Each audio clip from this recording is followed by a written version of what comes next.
Hi ಎಲ್ಲರಿಗೂ ನಮಸ್ಕಾರ. Jakli farms YouTube channel ಸ್ವಾಗತ. ಇವತ್ತೇನು ಟಾಪಿಕ್ ಅಂದ್ರೆ, ನಾನು ಮೊನ್ನೆ ಒಂದು ವಿಡಿಯೋ ಮಾಡಿ ಹಾಕಿದ್ದೆ. ಈ ಕೋಳಿ ಮರಿಗೆ ಈ ಥರ ಚಳಿಗಾಲ ಬಂದಾಗ ರೆಕ್ಕೆ ಎಳೆ ಬಿಟ್ಕೊಂಡು ಕುಂದಿರ್ತಾವೆ, ಹೊಳ್ಳಿ ಸುಂದಾಗ್ತಾವೆ, ಹೊಳ್ಳಿ ಮರಿ ಸಾಯ್ತವು, ಹೊಳ್ಳಿ ಮರಿಗಳಿಗೆ ಶೀತ ನೆಗಡಿ ಆಗಿರ್ತಾವೆ. ಈ ಥರ ಆಗೋದಕ್ಕೆ ಮನೆಯೊಳಗೆ ಒಂದು ಮನೆಮದ್ದು ಮಾಡೋದು ಹೇಳಿಕೊಟ್ಟಿದ್ದೆ. ಬಟ್ ಅದಕ್ಕೆ 80 to 90% ರಿಕವರ್ ಇರ್ತಾವೆ. ಬಟ್ ಒಂದು 10 to 20% ರಿಕವರ್ ಇರೋಲ್ಲ.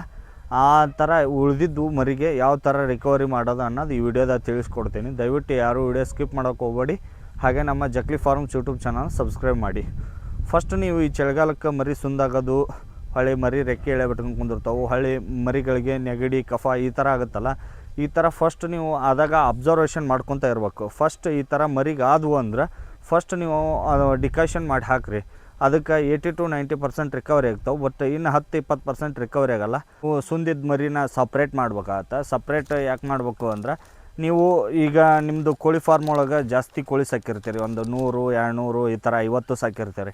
ಈಗ ಆ್ಯಕ್ಟಿವ್ ಇದ್ದು ಮರಿ ಅಥವಾ ಕೋಳಿ ಜೊತೆ ಸುಂದಿದ್ದು ಕೋಳಿ ಬಿಟ್ಬಿಟ್ರೆ ಅದು ಒಂದಂತೇಲಿ ಹೋಗಿ ಏನು ಮೈಲಾರ್ದ ಸುಂದ ಒಂದಂತೇಲಿ ಹೋಗಿ ನಿಂದ್ರೋದು, ಒಂದಂತೇಲಿ ಹೋಗಿ ಕುಂದ್ರೋದು ಈ ಥರ ಮಾಡ್ತೈತಿ. ನಿಮ್ಗೆ ಅದನ್ನು ಅಬ್ಸರ್ವೇಷನ್ ಮಾಡ್ತಿರಲ್ಲ. ಈಗ ಯಾವ ಕೋಳಿ ಮೇದೈತಿ ಯಾವ ಕೋಳಿ ಮೇದಿಲ್ಲ ಅನ್ನೋದು ನಿಮಗೆ ಗೊತ್ತಾಗಲ್ಲ. ಆ ಥರ ಆದಾಗ ಏನಾಗುತ್ತೆ, ಆ ಕೋಳಿ ಕೂಳು ನೀರು ಇರಲಾರ್ದನ ಏನೈತಿ ಸತ್ತು ಬಿಡ್ತೈತಿ. ಆ ಥರ ಆಗ್ತಾವೆ. ಅದಕ್ಕೆ ಫಸ್ಟ್ ನೀವು ಮರಿ ಸುಂದಾಯಿತು ಅಂದ್ರೆ ಅದನ್ನು ಸಪ್ರೇಟ್ ಮಾಡಿಬಿಡ್ರಿ. ಅದನ್ನು ಸಪ್ರೇಟ್ ಒಂದು ಕೇಜಲ್ಲಿ ಇಡೋದು, ಅಥವಾ ಇಲ್ಲ ನಿಮ್ಮ ಫಾರಮ್ ಒಳಗೆ ಒಂದು ಸಪ್ರೇಟ್ ಅದಕ್ಕಾದಂಥ ಶೆಡ್ ಹೆಚ್ಚಿಗೆ ಏನ್ರಿ ಇತ್ತಂದ್ರೆ ಆ ಥರ ಅದ್ರೊಳಗೆ ಬಿಟ್ಟುಬಿಡ್ರಿ. ಆ ಥರ ಅದ್ರೊಳಗೆ ಬಿಟ್ಟು ಅದಕ್ಕೆ ನೀವು ಅಬ್ಸರ್ವೇಷನ್ ಮಾಡ್ಕೊತ ಇದ್ರೆ ನಿಮಗೆ 100% ಆ ಕೋಳಿ ಅಥವಾ ಆ ಮರಿ ಅಥವಾ ರಿಕವರಿ ಆಗುತ್ತೆ.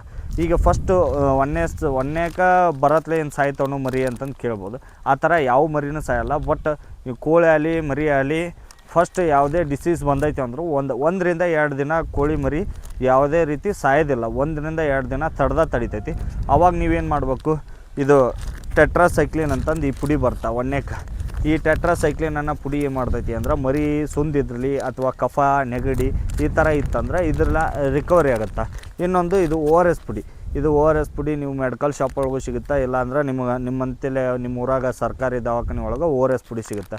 ಈ ORS ಪುಡಿ ಎದಕ್ಕೆ ಬೇಕಪ್ಪ ಅಂತ ನೀವು ಕೇಳ್ಬೋದು. ORS ಪುಡಿ ಎದಕ್ಕೆ ಬೇಕಂದ್ರೆ ಪೂರ ಮರಿ ವೀಕ್ ಆಗಿರ್ತೈತಿ. ಈಗ ನಾ ಸ್ಕ್ರೀನ್ ಮ್ಯಾಗ ಹಾಕ್ತೀನಲ್ಲ, ಈ ಥರ ರೆಕ್ಕೆ ಎಳೆ ಬಿಟ್ಕೊಂಡು ನಿಂತುಬಿಟ್ಟಿರ್ತೈತಿ. ಇದು ಏನೂ ಮೇದಿರಲ್ಲ, ಹೊಳ್ಳಿ ನೀರು ಕುಡಿತಿರಲ್ಲ, ಈ ಥರ ಸುಂದಾಗಿ ನಿಂದಿರ್ತಾವಲ್ಲ. ಇದಕ್ಕೆ ಏನು ಮಾಡ್ಬೇಕಂದ್ರೆ ORS ಹೊಳ್ಳಿ ಟೆಟ್ರಾಸೈಕ್ಲಿನ್ ಇವು 2 ಪುಡಿ ಮಿಕ್ಸ್ ಮಾಡಿ ಹಾಕ್ಬೇಕು. ಸಿರಂಜಿ ಮುಖಾಂತರ ಒಂದು ಮರಿಗಾದ್ರೆ ಒಂದು 5 ml, ದೊಡ್ಡ ಕೋಳಿಗಾದ್ರೆ ಒಂದು 10 ml, ಈ ಥರ 2 ಹೊತ್ತು ನೀವು ORS ಯಾಕೆ ಹಾಕ್ಬೇಕಂದ್ರೆ, ORS ಇನ್ಸ್ಟಂಟ್ ಎನರ್ಜಿ ಬರುತ್ತೆ. ನಿಮಗೆ ಆಹಾರ ತಿಂದಿಲ್ಲ ಅಂದರೂ ಇದರಿಂದ ಕೋಳಿ ಮರಿ ಬದುಕ್ತೈತಿ. ಇದಕ್ಕೆ ಮರಿ ಅಥವಾ ಕೋಳಿ ಏನು ಸುಂದಿದ್ದು ಆ್ಯಕ್ಟಿವ್ ಆಗುತ್ತೆ. ಇದು 2 ಕಂಪಲ್ಸರಿ ಬೇಕಾಗತ್ತೆ. ಈ ಥರ ಪೂರ ಸುಂದಿದ್ದಾಗ ನೀವು ಅದಕ್ಕೆ ಆಹಾರ ತಿಂದಿದ್ದು ಜೀರ್ಣ ಹಾಕಿರಲ್ಲ. ಆವಾಗ ನೀವು ಅದು ಆಹಾರ ತಿನ್ನಂಗಿಲ್ಲಲ್ಲ, ಆವಾಗ ORS ಪುಡಿ ಬೇಕಾಗುತ್ತೆ. ಈಗ ನಿಮ್ಗೆ ಯಾವ ಥರ ಮರಿಗೆ ಕೋಳಿಗೆ ನಿಮ್ಗೆ ಹಾಕೋದನ್ನೋದು ಈ ವಿಡಿಯೋದಾಗ ತೋರಿಸ್ಕೊಡ್ತೀನಿ ನೋಡಿ. ಈ ಪುಡಿನ ಒಂದು 4-5 ಲೀಟ್ರಿಗೆ 5 ಗ್ರಾಮ್ ಥರ ಕೊಡ್ಬೇಕು. ಬಟ್ ಎಲ್ಲ ಕೋಳಿಗೂ ಕೊಡ್ಬೇಕು ಅಂತಂದು ಕೇಳ್ಬೋದು. ಬಟ್ ಎಲ್ಲ ಆ್ಯಕ್ಟಿವ್ ಇದ್ದ ಮರಿಗೆ ಏನು ಕೊಡೋ ಅವಶ್ಯಕತೆ ಇಲ್ಲ. ಬಟ್ ನಿಮ್ಮ ಅಂತಲೇ ಒಂದು ಸ್ವಲ್ಪ ಸುಂದಾಗಿರ್ತಾವೆ ಆ ಥರ ಇದ್ವು ಅಂದ್ರೆ ಒಂದು 5 ಲೀಟ್ರ್ ನೀರಿಗೆ 5 ಗ್ರಾಮ್ ಥರ ಕೊಡಬೇಕು. ಈಗ ಪೂರ ಸುಂದಾಗಿರ್ತಾವಲ್ಲ ಆ ಥರ ಮರಿಗೆ ಸ್ವಲ್ಪ ನಿಮಗೆ ಈಗ ಎಷ್ಟು ಮರಿ ಇರ್ತಾವೆ ನೋಡು, ಒಂದು 5 ರಿಂದ 6 ಮರಿ ಇದ್ವು ಅಂದ್ರೆ, ಈಗ ನನ್ನ ಅಂತೇಳಿ ಒಂದು 6 ರಿಂದ 7 ಕೋಳಿ ದೊಡ್ಡ ಅದಾವು. ಅದಕ್ಕೆ ನಾವು ಸ್ವಲ್ಪ ಒಂದು ಉಪ್ಪಿಟ್ಟು ತಿನ್ನೋ ಚೆಂಚ್ ಮೇಲೆ ಒಂದು ಅರ್ಧಕ್ಕಿಂತ ಒಂದು ಸ್ವಲ್ಪ ಕಮ್ಮಿ ಪುಡಿ ತೊಗೊಂಡು ಒಳ್ಳೆ ಅದಕ್ಕೆ 2 ಚಮಚ ORS ಪುಡಿ ಹಾಕಿ, ನಿಮ್ಮ ಎಷ್ಟು ಕೋಳಿ ಮರಿ ಇದ್ರೆ 5 ml ನೀರೊಳಗೆ ಮಿಕ್ಸ್ ಮಾಡಿರಿ. ಇಲ್ಲ ನಿಮ್ಮ ದೊಡ್ಡ ಕೋಳಿ ಇದ್ರೆ 10 ml ನೀರೊಳಗೆ ಮಿಕ್ಸ್ ಮಾಡಿರಿ. ಈಗ ನಿಮಗೆ ಎಷ್ಟು ಕೋಳಿ ಇದಾವೆ, ಒಂದು 6 ರಿಂದ 7 ಕೋಳಿ ಇದಾವೆ ಅಂದ್ರೆ ಈಗ ನಾನು ಒಂದು 60 ರಿಂದ 70 ml ನೀರೊಳಗೆ ಮಿಕ್ಸ್ ಮಾಡೀನಿ.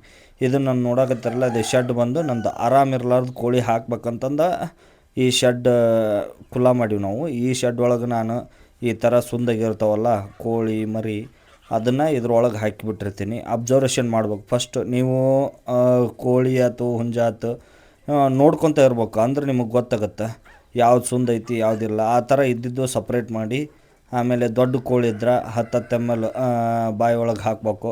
ಈ ಥರ ಬಾಯಾಗ ಹಾಕೋದ್ರಿಂದ ಏನು ಪ್ಲಸ್ ಪಾಯಿಂಟ್ ಅಂದ್ರೆ, ನಿಮಗೆ 3 ದಿವಸದೊಳಗೆ ರಿಕವರಿ ಆಗಿಬಿಡ್ತಾವೆ. ಬಟ್ ನೀವು ಡ್ರಿಂಕರ್ನಾಗ ಹಾಕಿಡ್ಬೋದು. ಬಟ್ ಡ್ರಿಂಕರ್ ಒಳಗೆ ಹಾಕಿಟ್ರೆ ಸ್ವಲ್ಪ ಲೇಟ್ ಏನು ಬೇಗ ಚೇತರಿಕೆ ಆಗೋಲ್ಲ. ಹಾಗಾಗಿ ಆದಷ್ಟು ಸ್ವಲ್ಪ ಸುಂದೈತಿ ಅಂದ್ರೆ ಡೈರೆಕ್ಟ್ ಸಿರಂಜಿ ಮುಖಾಂತರ ಬಾಯಿ ಒಳಗೆ ಹಾಕಿರಿ.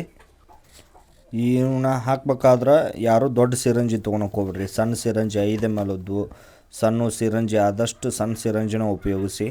ಯಾಕಂದ್ರೆ ಅವು ಸಲೀಸಾಗಿ ಬಾಯಿ ಒಳಗೆ ಹೋಗಿ ಈಸಿಯಾಗಿ ಹಾಕ್ಬೋದು. ಬಟ್ ದೊಡ್ಡ ಸಿರಂಜಿ ಸ್ವಲ್ಪ ಹಾಕೋಕ್ಕೆ ಕಷ್ಟ ಆಗುತ್ತೆ. ಆ ಥರ ನೀವು ಯಾವ್ಯಾವ ಮರಿ ಸುಂದದವೋ ಅದನ್ನು ಕಂಪಲ್ಸರಿ ಮಾರ್ನಿಂಗ್ ಒಂದು ಟೈಮು ಸಾಯಂಕಾಲ ಒಂದು ಟೈಮು 2 ಹೊತ್ತು ಹಾಕ್ರಿ. ನಿಮಗೆ ಆದಷ್ಟು ರಿಕವರಿ ಆಕ್ಕವು. ಅವನ್ನ ಸಪ್ರೇಟಾಗಿ ಅವಕ್ಕೆ ನೀರು ಆಹಾರ ಸಿಗಂಗೆ ಇಡ್ರಿ. ಆಹಾರ ಏನು ಕೊಡ್ಬೇಕು ಅಂತಂದು ನೀವು ಕೇಳ್ಬೋದು. ಯಾರು ಈಗ ನೀವು ನ್ಯಾಚುರಲಾಗಿ ಜವಾರಿ ಕೋಳಿನ ಮಾಡಿದ್ರಿ ಅಂದ್ರೆ ಯಾರು ಅವಕ್ಕೆ ಆರಾಮಿರ್ಲಾರ್ದಾಗ ನ್ಯಾಚುರಲ್ ಫುಡ್ ಕೊಡೋಕೆ ಹೋಗ್ಬಿಡ್ರಿ. ಯಾಕಂದ್ರೆ ಅದು ನ್ಯಾಚುರಲ್ ಫುಡ್ಡು ಜೀರ್ಣ ಆಗೋ ಶಕ್ತಿ ಇರೋದಿಲ್ಲ. ಹಾಗಾಗಿ ಪ್ರೀ ಸ್ಟಾರ್ಟರ್ ಕೊಡ್ರಿ. ಪ್ರೀ ಸ್ಟಾರ್ಟರ್ ಈ ಥರ ಫೀಡ್ ಇತ್ತಂದ್ರೆ ನೀವು ಕೊಡ್ರಿ. ಅಂದ್ರೆ ನಿಮ್ಗೆ 3 ರಿಂದ 4 ದಿವಸದೊಳಗೆ ಕಂಪ್ಲೀಟಾಗಿ ರಿಕವರಿ ಆಗ್ತವೆ. ನಿಮಗೆ ಯಾವ ಸುಂದ ಐತಿ ಯಾವ ಥರ ಇತ್ತಂದ್ರೆ ಈ ಥರ ಸಪ್ರೇಟ್ ಹಾಕಿ ಅವನ್ನ ಈ ಥರ ಮಾಡಿದ್ರಿ ಅಂದ್ರೆ ನಿಮ್ಗೆ 100% ರಿಕವರಿ ಆಕ್ಕವು. ಬಟ್ ನಾ ಈ ಶೆಡ್ನೊಳಗೆ ನಾನು ಏನೋ ಆರಾಮಿರ್ಲಾರ್ದು ಕೋಳಿ ಈ ಥರ ರೈತರಿಗೆ ಕೊಡ್ಬೇಕಾದ್ರೆ ಮರಿ ಅಂಗುಕೆಲ್ಲ ಹುಟ್ಟಿರ್ತಾವಲ್ಲ ಆ ಥರ ಮರಿನ ಬಿಟ್ಕೊಂಡಿರ್ತೀನಿ. ಈ ಥರ ಹೆಚ್ಚಿನ ವಿಡಿಯೋಗಾಗಿ ನಮ್ಮ ಜಕ್ಲಿ ಫಾರ್ಮ್ಸ್ ಯೂಟ್ಯೂಬ್ ಚಾನಲ್ನ ಸಬ್ಸ್ಕ್ರೈಬ್ ಮಾಡಿ. ಧನ್ಯವಾದಗಳು. ಹಾಗೆ ನಿಮಗೆ ಏನಾದರೂ ಡೌಟ್ ಇದ್ದರೆ ಕಮೆಂಟ್ ಸೆಕ್ಷನಲ್ಲಿ ಕಮೆಂಟ್ ಮಾಡಿ.